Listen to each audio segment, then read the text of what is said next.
Assalamualaikum warahmatullahi wabarakatuh. Alhamdulillahirabbil alamin wassalatu wassalamu ala asyrafil anbiya'i wal mursalin wa ala alihi wa sahbihi ajma'in. Subhanaka la ilma lana illa ma 'allamtana innaka antal alimul hakim. Asyhadu an la ilaha illallah wahdahu la syarika lah wa asyhadu anna Muhammadan abduhu wa rasuluhu. Allahumma shalli ala sayyidina Muhammad ya karim. Qala Allah Ta'ala fil Qur'anil Karim, a'udzu billahi minasy syaithanir rajim. Bismillahirrahmanirrahim. Qul huwallahu ahad, Allahus samad, lam yalid wa lam yulad wa lam yakul lahu kufuwan ahad. Sadaqallahul aliyyul azim. Wa qala Rasulullah sallallahu alaihi wasallam, khairukum man ta'allamal Qur'ana wa 'allamahu. Atau kama qala wa amma ba'du. Qala rabbi shrah li sadri wa yassir li amri wahlul 'uqdatam min lisani yafqahu qawli. Allahumma zidna fahman nabi sallallahu alaihi wasallam. Allahumma zidna ilman wa zidna fahma. Allahumma zidna ilma wa zidna fahma. Allahumma zidna ilma wa zidna fahma. Allahumma zidna mutaba'atan nabi Muhammad sallallahu alaihi wasallam, awalan wa akhiran wa zahiran wa batinan wa qawlan wa fi'lan wa ibadatan wa amalan salihan. Walhamdulillah wa alhamdulillah wa nashkurulillah. Terima kasih kepada Allah Subhanahu wa taala, setinggi-tinggi terima kasih dan kesyukuran kepada Allah Subhanahu wa taala dengan adanya kita pada hari ini, dengan kesenambungan, dengan keizinan Allah Subhanahu wa taala bersama-sama dengan kita, mengizinkan kita bersama-sama pada petang yang mulia ni, petang Jumaat, untuk kita berkongsi, berbincang berkaitan dengan hal tajuk yang lepas kita sambung kuliah kita, kuliah tauhid kita insya-Allah. Masih lagi di dalam tajuk pembatalan ataupun pembatalan, kita nak mengetahui bagaimana terbatalnya syahadah dengan melalui tiga perkara, iaitu daripada qauli, fi'li dan qalbi. Jadi mungkin kita boleh panggillah Encik Zafi untuk beri sedikit penerangan kuliah kita yang lepas insya-Allah, dan untuk kita sambungkan kuliah kita pada petang ni insya-Allah. Silakan. Ya, betul. Rumusan daripada yang lepas, kita masih lagi dalam konteks pembatalan syahadah, iaitu qauli dan fi'li. Qauli dan fi'li.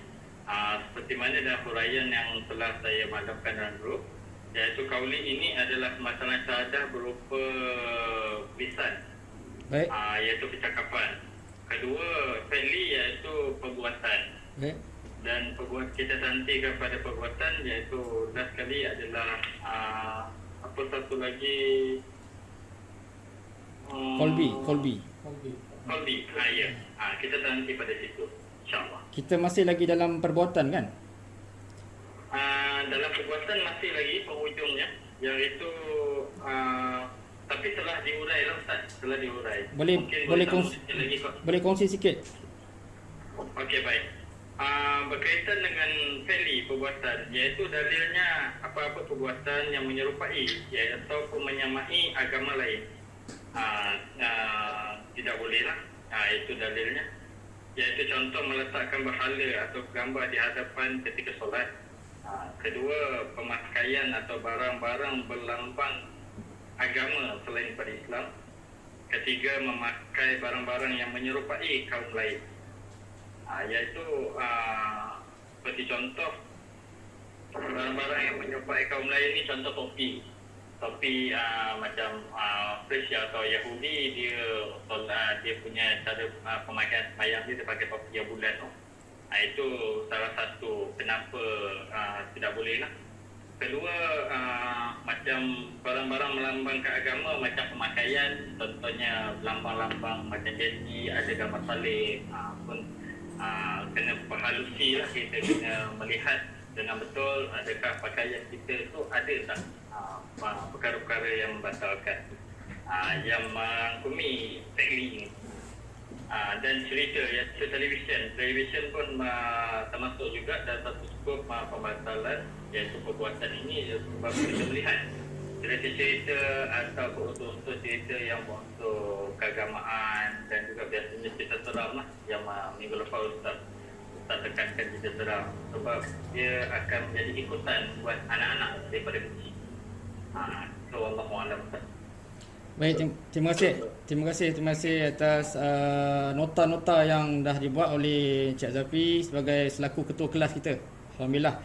Jelas tu nampak. Terima kasih banyak-banyak. Kerana dengan sumbangan ini, banyak sumbangan ini kerana kita rakam program kita ni, dan sekaligus mendapat kita panggil membantu jemaah-jemaah kita yang baru sampai, yang mungkin perlukan nota-nota ni, insya-Allah.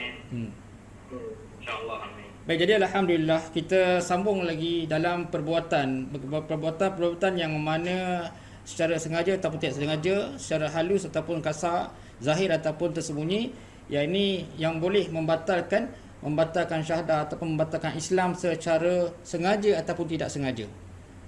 Jadi kita teruskan berkaitan dengan kita dah jelas dalam yang kuliah kita yang lepas. Penerangan, penjelasan telah dibuat, perbincangan, pertanyaan pun telah disoal, telah dijawab, alhamdulillah.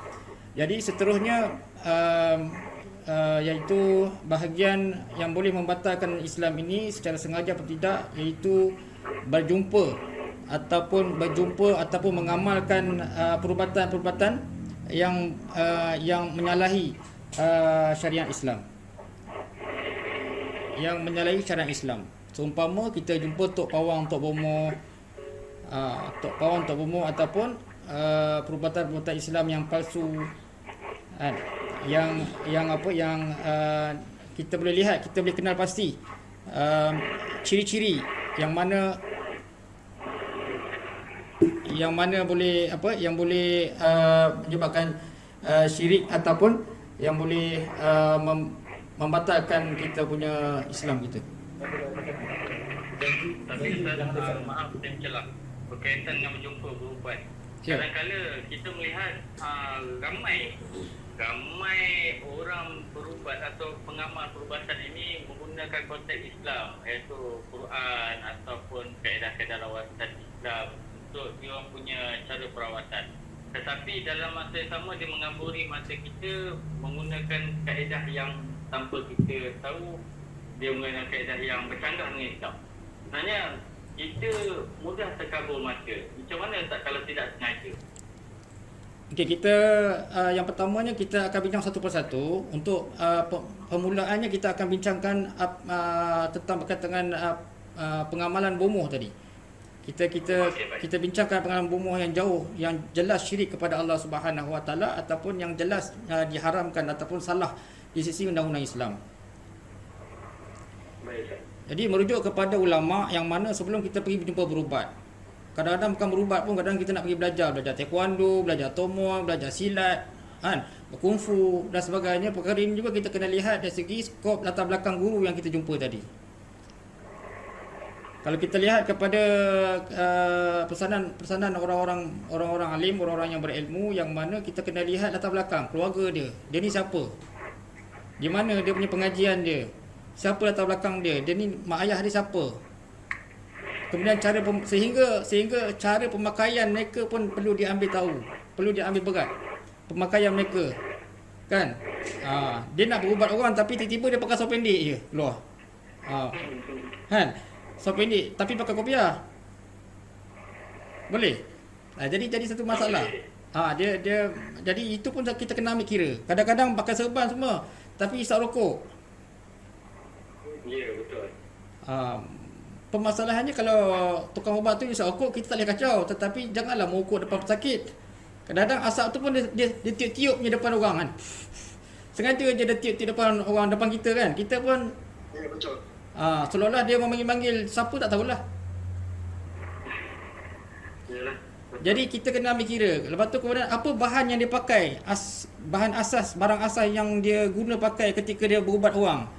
Sebagai contoh, colok, pasang colok, kadang-kadang pasang kemian, pasang api, unggun api, pasang lilin, potong limau, pasang air, sediakan air macam-macam, ada air di situ. Air zam-zam ada, air biasa ada, air kolah, 7 kolah masjid pun ada.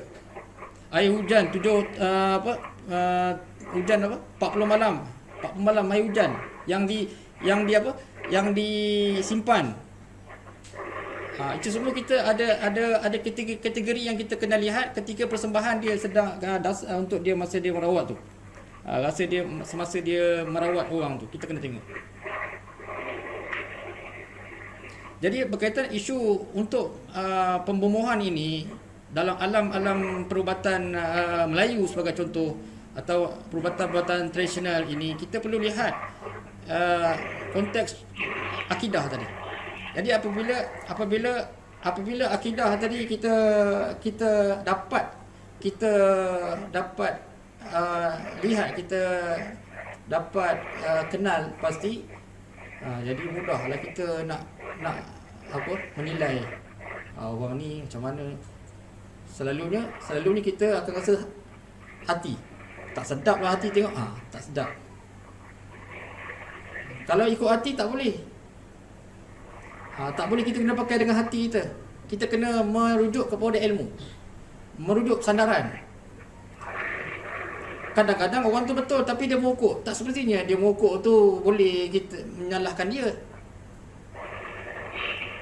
Saya pernah jumpa ada orang yang tukang ubat ni, dia mokok depan kita. Jadi saya tak menyalahkan dia. Saya cuma kaji lagi. Kenapa dia ni? Kenapa? Siasat tanya dia. Akhirnya dapat juga akhirnya.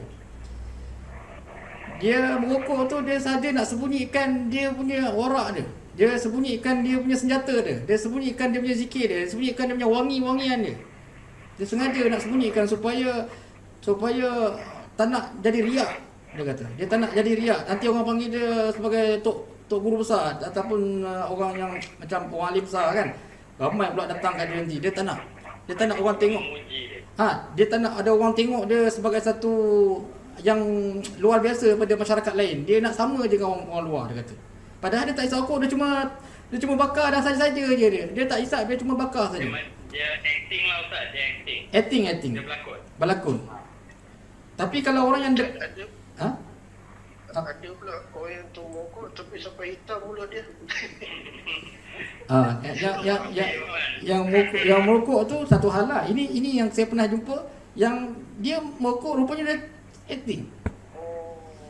Yang merokok tu memang satu hal. Sebab itu kita tak boleh hukum orang yang pengang rokok ni, tak semestinya dia ahli hukum. Dan begitu juga dengan ahli serban. Dia berserban tapi tengok macam tak kena je.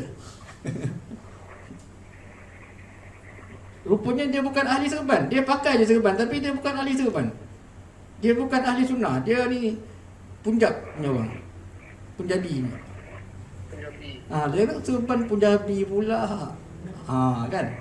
Serban dah bagus dah. Kita pun nak panggil dia ustaz, nak cium tangan. Punjabi lah kata. Saya masa nak cerita pasal Punjabi ni, saya ingat masa saya di Selangor, di rumah Abang Mal lah. Masa tu ada kelas kat sana, kita ada cawangan di sana. Saya ingat lagi satu kisah. Saya cuci kereta di Sarjana Utama. Saya tak tahulah kita cuci kereta tu masih ada lagi ke atau tidak sekarang ni. Saya cuci kereta. Saya ingat saya dah cerita dengan Abang Man. Saya cuci kereta, kemudian saya duduk. Dia orang ada satu bilik untuk tetamu guest tu. So kita duduk dalam bilik aircon tu. Jadi di samping saya cuci kereta, ada juga orang yang cuci kereta. Yang cuci kereta dengan saya tu adalah orang Punjabi. 3 orang keluarga dia. 1 mak dia, 2 orang anak. 3 orang. Duduk depan saya, pegang tasbih, pegang kitab. Bertasbih dengan baca kitab. Saya tengok, saya pakai macam ni. Ush, hebat. Ada orang macam tu Ustaz? Punjabi. Sikh. Ya.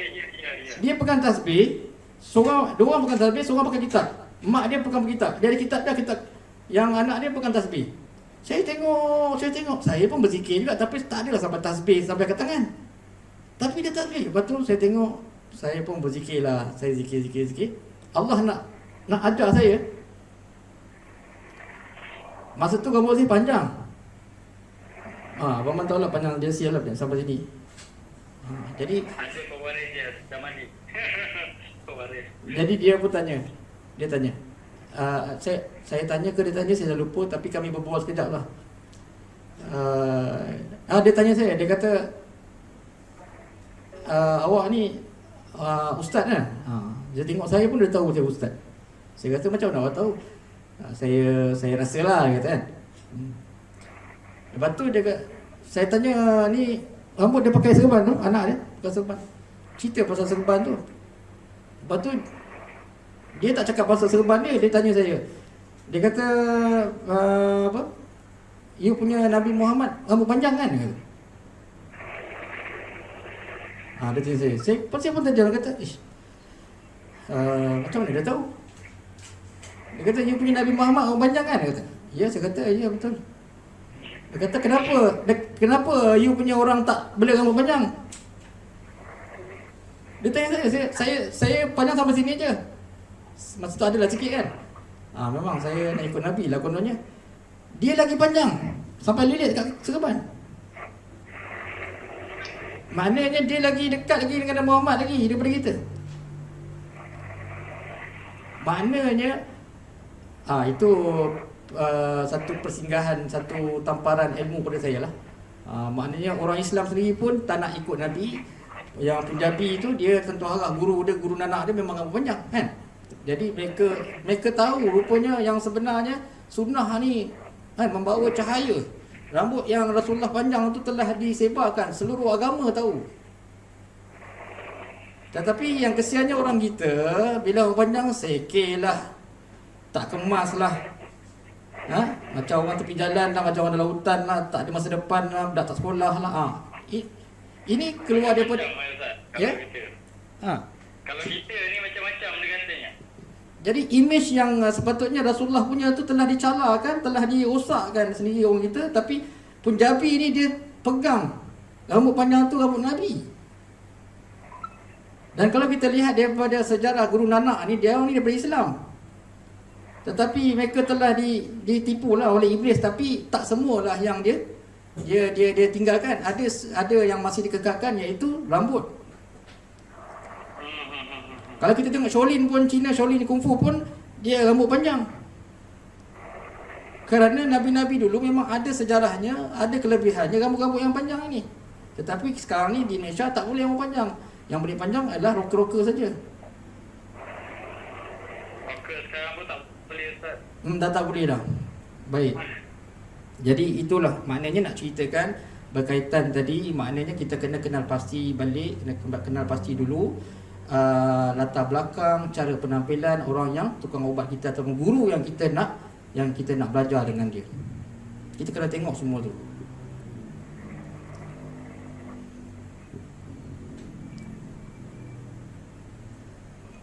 Penampilan Ustaz.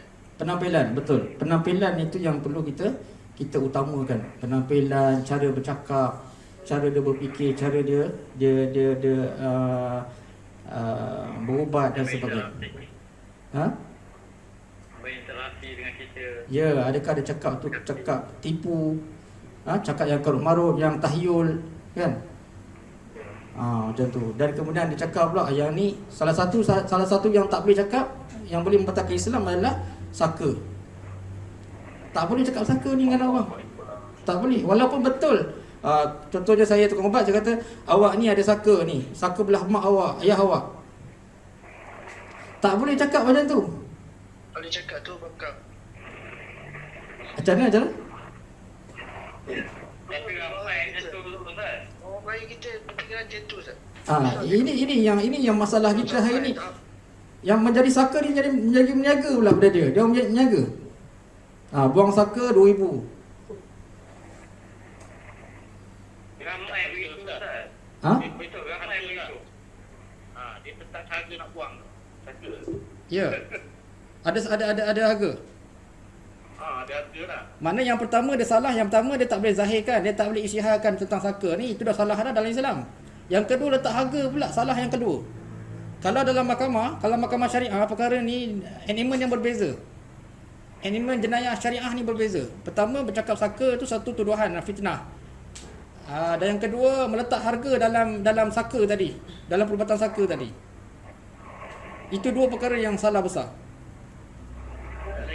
Ustaz, Ustaz, tanya, kalau macam ada macam Ustaz lah, dia macam tentang harga untuk perubatan.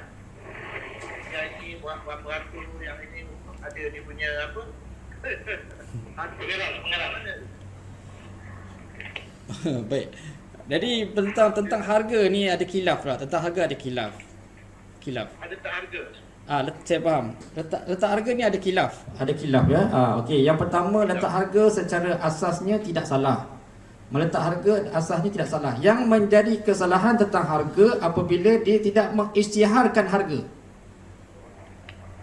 Yang salah daripada sini, dia tidak mengisytiharkan harga. Contoh, dia dah ubat semua, okey, bayar 3,000. Macam tu.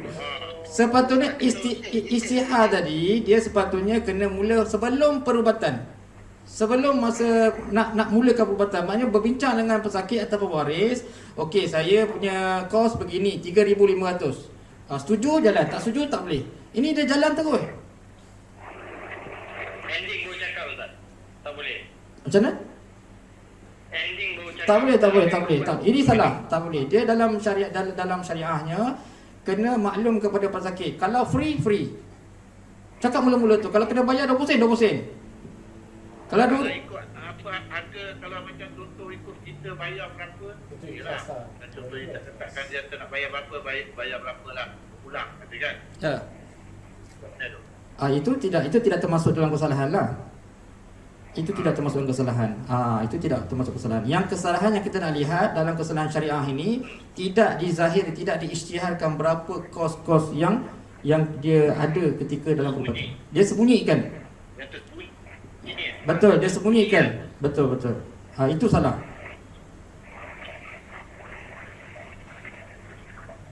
salah lah.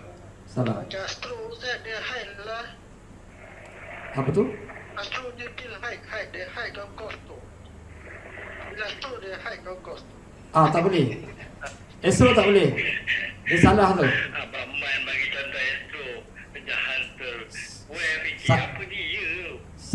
Salah besar Esro tu. Tapi contoh. Tapi itu tidak termasuk dalam perubatan Islam. Yang kita nak letak ni adalah berkaitan dengan perubatan Islam ni yang perlu kita tengok. Kesalahan-kesalahan, kebocoran syirik yang ataupun pembatalan Islam ni yang langgar dari segi syariah di dalam perubatan tradisional ataupun pembunuhan ini. Itu yang salah. Mana isytiharkan berapa dia nak perubatan tu ya. Tu salah satu lah. Betul. Pertama tak boleh cakap saka, tak boleh cakap kamu ada saka, tak boleh isytiharkan. Tak boleh isytiharkan saka dengan pesakit. Pertama. Yang kedua tak boleh sembunyikan kos perubatan tadi. Kalau percuma cakap percuma. Kalau ikhlas cakap ikhlas. Kalau ada kos 2,000.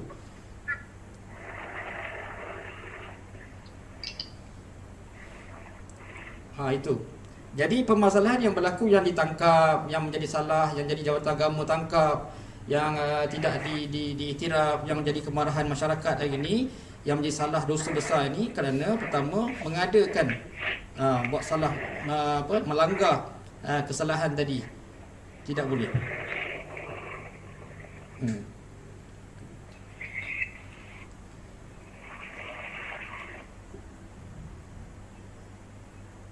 Dan kemudian menggunakan bahan-bahan api di dalam perubatan. Sebagai contoh, bakar kemian sebagai contoh. Pasang lilin masa perubatan. Tak dibenarkan. Itu ada tanda-tanda syirik.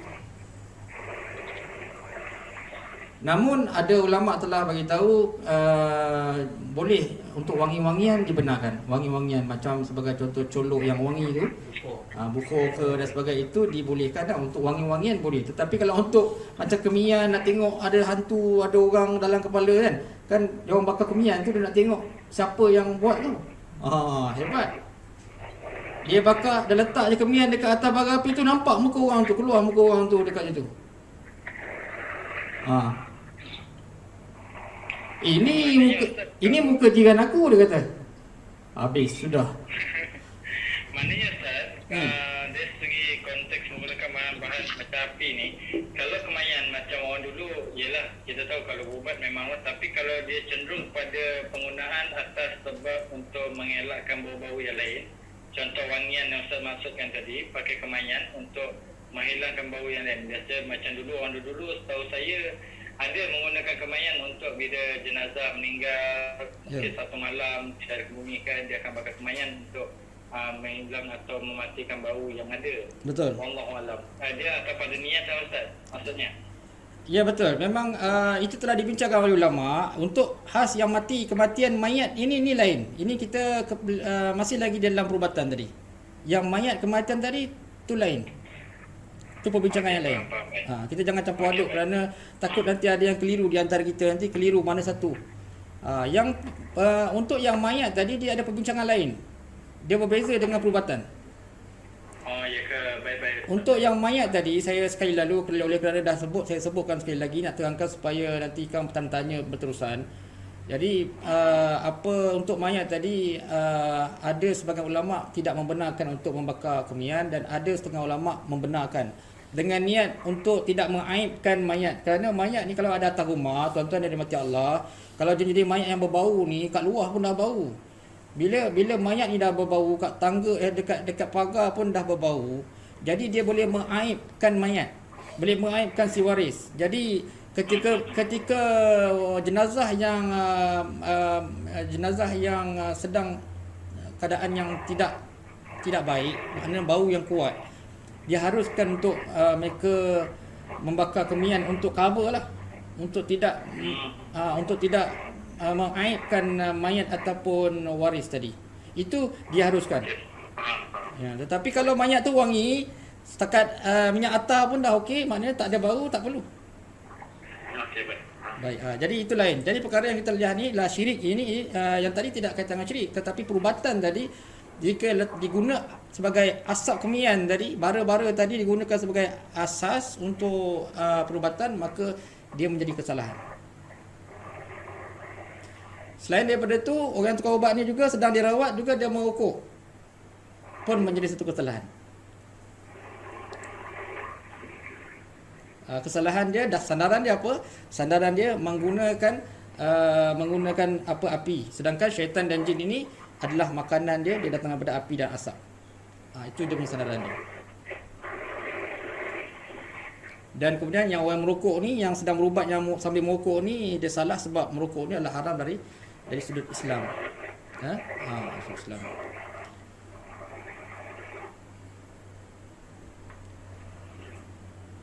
Mungkin ada tanya? Okay. Rokok haram. Rokok hukum haram. Haram. Dah diputuskan. Memang tak bertanya Ustaz, tapi apa yang Ustaz maklumkan ni tentang asas berubat berkaitan dengan kemayan dan asap-asap ni, kemayan dan juga merokok ni, biasa lazimnya kebanyakan lokasi orang berubat dalam keadaan konteks sekarang, zaman sekarang, kalau kita pergi di mana-mana tempat, kebanyakannya akan menggunakan kaedah ini, asap lah. Asap ini yang biasa digunakan. Betul. Kadang-kadang wajah dia adalah wajah mirip macam ulama, pesopan, rupa, serban, tetapi kaedah ini yang digunakan. Baik. Jadi kalau dia berwajah ulama ini, kita kena semak saja. Baik. Kalau dia betul-betul ulama, kita biarkan. Mungkin dia ada alasan-alasan yang seperti mana yang saya cakap tadi, saya jumpa, dan dia kata dia acting. Tapi dia betul-betul mahir, dia memang alim. So kita itu tidak menjadi satu kesalahan, tidak termasuk di dalam tadi, tersabit kesalahan tadi. Tetapi yang salah apa? Yang salah apabila dia betul-betul memang bukan ulama, dia bukan orang alim. Maknanya konteks dia ya permulaan awal untuk berkaitan dengan rawatan ini, kita kalau sebagai pesakit atau keluarga waris pesakit, kita kena menilai daripada luaran dululah. Pertama. Tengok fizikal dia. Betul. Tengok fizikal dia, adakah dia seorang yang warak ataupun tidak. Ya. Dan kedua, kalau dia tak warak, kalau warak kita teruskanlah. Ya. Kita tengok susah di dalaman. Kalau dia tak warak, dia pakai yang biasa tetapi dia masih mengikut akidah. Ya. Masih mengikut akidah, seterusnya kita tengok dengan kaedah rawatan akhlak. Betul. Yang betul ya. Betul. Ustaz, abang ni satu soalan. Ya. Dia pakai kaedah betul pisang dan dia pakai kaedah kapas dalam botol. Macam mana tu Ustaz? Sebab dia kata dengan dia menangkap tu, soalan kapas tu menyerupai sesuatu yang makhluk tu. Macam mana Ustaz? Dia pakai kaedah macam tu. Saya tak ada cakap apa-apa, kita diam. Dia pakai batang pisang, soalan batang pisang tu mewakili makhluk tu yang masuk dalam batang pisang. Dan lagi satu, dia pakai kapas dalam botol tomato kaca, dan yang tangkap dia masuk dalam botol. Terus abang nampaklah masuk tak Ustaz jelas satu tu sama dia. Tak Ustaz jelaskan sikit. Okey, untuk berkaitan yang berkaitan botol dan batang pisang tadi, dia tidak setakat untuk secara asasnya tidak ada pelanggaran apa-apa undang-undang dari segi akidah. Tidak ada pelanggaran. Cuma kita boleh siasat dan boleh semak cara apa yang mentera dia baca pula. Apa mentera dia baca pula. Kalau contoh sebagai contoh pertama sekali, kalau dia tidak memulakan dengan kalimah syahadah di dalam perubatan dia pun satu masalah juga. Risiko untuk kebocoran akidah tu ada. Jika tidak memulakan syahadah dalam kalam pertama dia. Maknanya macam tu Ustaz. Maksudnya adalah dari segi pembatal syahadah ni, fi'li dia lepas lah. Cuma kauli ataupun fi'li lah, iaitu hati ada juga percakapan atau lisan yang maksudnya contohnya kalau kita tengok tidak ada api di dalam perubatan dia, tidak ada api, cuma batang pisang dengan kapas dan botol sebagainya, kita kena tengok kalam ucapan utama dia mulakan apa, dia mulakan dengan apa, dia mulakan bismillah ke, dia mulakan syahadah ke, dia mulakan dengan kalimah la ilaha illallah ke, dia mulakan apa ke kalam mula dia.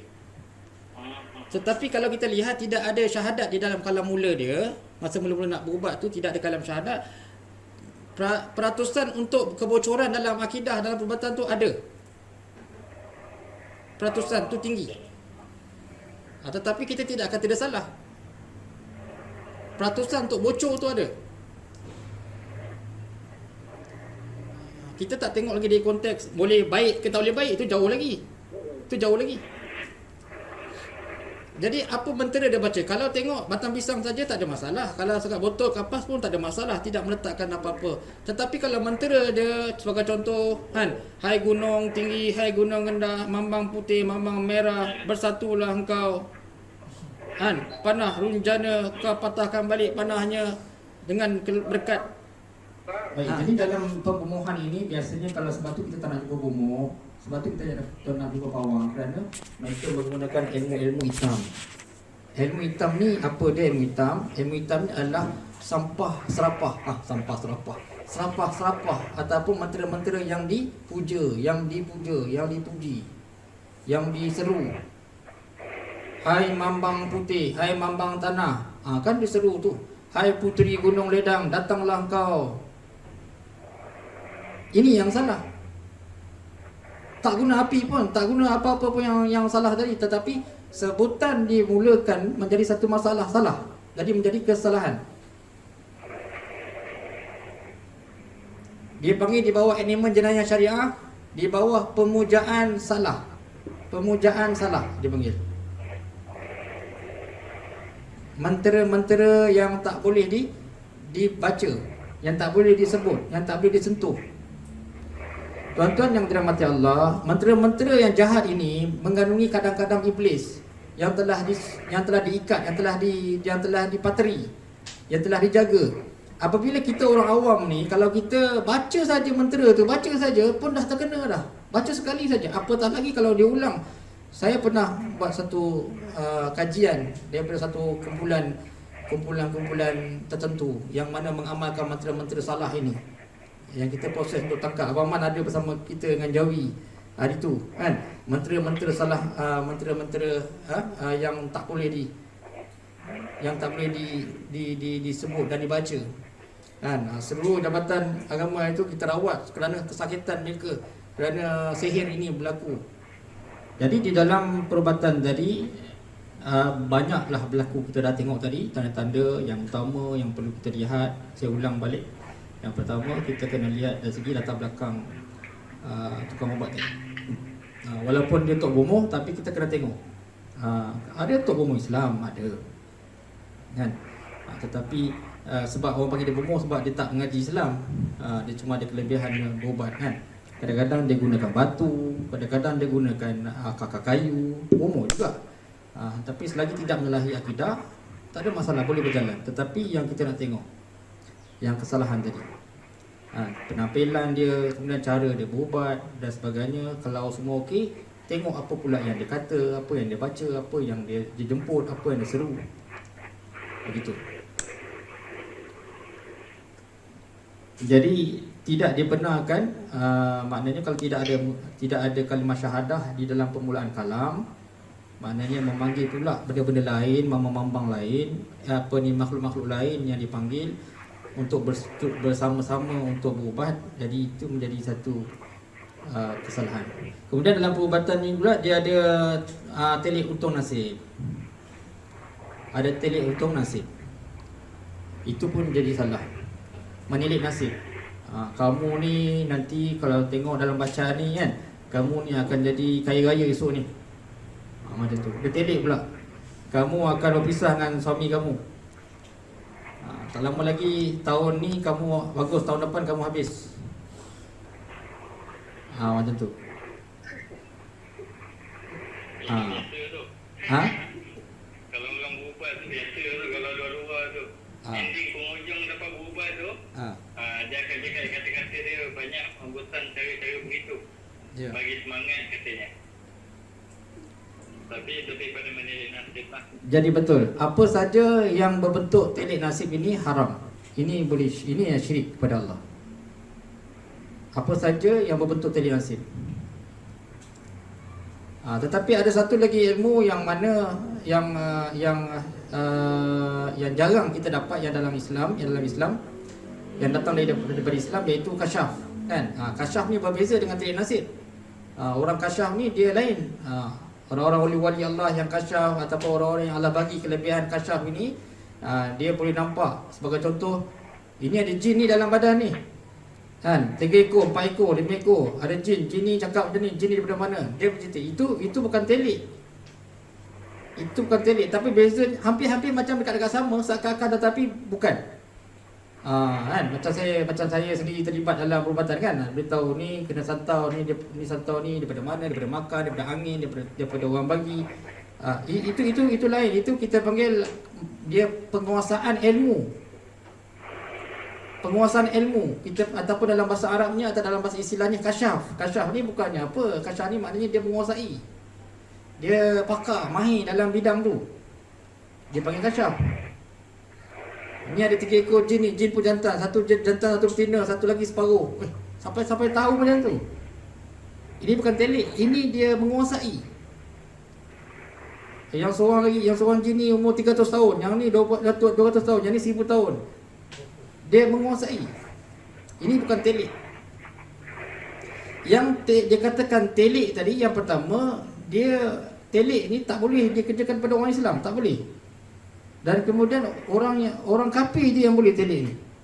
Jadi orang kafir ni dia menggunakan iblis, dia gunakan jin, dia gunakan penampil-penampil ini untuk bagi tahu maklumat. Sebagai contoh, jin tu umur 300 tahun. Jin ni dia tahu dulu awak ni macam ni kan, macam ni. Jin tu maklum pada dia. Jadi sebab tu dia tahu.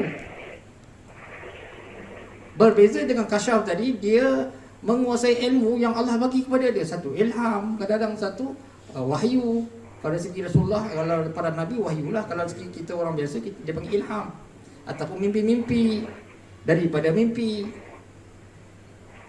Kalau kita tengok saudara mimpi-mimpi tadi, mimpi-mimpi yang orang pesakit ni kita boleh tahu. Sebab tu biasanya kita akan tanya pesakit, mimpi apa baru-baru ni. Bila kali-kali terakhir mimpi apa? Mimpi ular, mimpi budak, mimpi jatuh, mimpi lemas, mimpi mati, sebagainya. Jadi mimpi-mimpi ini adalah satu ilham ataupun tanda isyarat datang daripada Allah, memberi isyarat ataupun mesej pesanan kepada pesakit. Dalam bentuk yang perawat boleh ambil sebagai rujukan. Itu tidak salah. Yang menjadi kesalahan telekan tadi. Telekan tadi yang menjadi salah. Bagi contoh, nanti awak ni akan kehilangan kerja. Bila tu tuan? Bila tu Datuk? Tahun depan. Itu dia berbeza.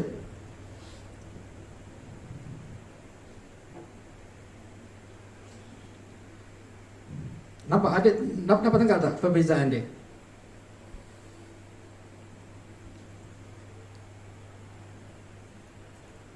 Mempercayai kata-kata tahyul daripada tukang ubat. Tukang ubat tu dah memang tahyul pun, dah memang salah. Yang kita pun percaya pun kita pun kena. Kita pun salah.